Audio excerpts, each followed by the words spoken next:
Posible po ngayong araw na pagbotohan ang Kamara kung may impeach o hindi si Vice President Sara Duterte. Sa gitna ng iba't ibang banta at babala sa mga kongresistang boboto sa impeachment, payo ng Cebu Archbishop, bumoto ng naayon sa konsensya sa katotohanan at hustisya. May unang balita si Jonathan Andal. Ngayon na ang debate at posibleng botohan sa Kamara kung mai-impeach o hindi si Vice President Sara Duterte.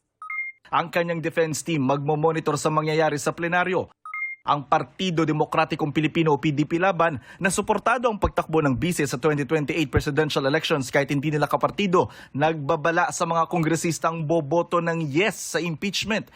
Iba-blacklist daw nila ang mga ito. Hindi papayagang tumawid sa kanilang partido. Walang maaasahang political refuge o pagkakanlong sa kanila. Kung kakailanganin, magpapatakbo o susuporta sila ng makakalabang kandidato sa distrito ng kongresistang boboto ng yes. Sabi ng PDP laban, hindi yan banta kundi political accountability.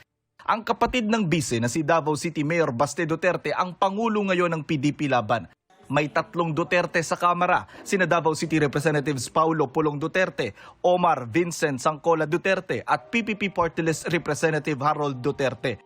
Sabi ni Justice Committee Chairperson Jervil Luistro, malaya ang mga Duterte na sumali sa debate sa impeachment. There will be debate after the sponsorship speech, and I think everybody will be given the opportunity to participate in the debate. No, I'm quite sure about that, the interpellation. But with respect to the explanation of vote, siguro i-consider din ng rules kung ilan ang House members who are interested to explain their vote. Sa Senadora Amy Marcos, naglabas ng video tungkol sa nakuha raw niyang impormasyon ng posible anyang kahinatnan ng mga hindi boboto para ma-impeach ang bise. May bagong pananakot ngayon. 3 little letters na naman.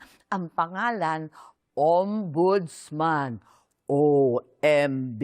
Nakakatakot dahil kakasuhan ka raw kapag hindi ka bumoto para sa impeachment ni VP Sara. Maliban pa sa OMB, may DOJ pa, may NBI pa, may SEC pa. Hiningan namin ng pahayag si Ombudsman Jesus Crispin Remulla pero wala pa siyang tugon.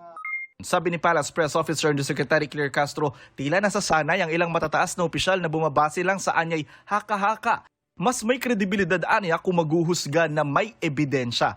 Sabi ni Castro, nakakahawa raw pala ang gawain ni dating Pangulong Rodrigo Duterte sa anyay paggawa ng intriga at pagtanim ng ebidensya. Huwag daw itong tularan.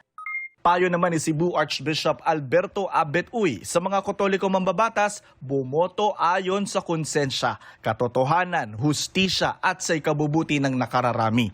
Para sa unang balita, Jonathan Andal, GMA News.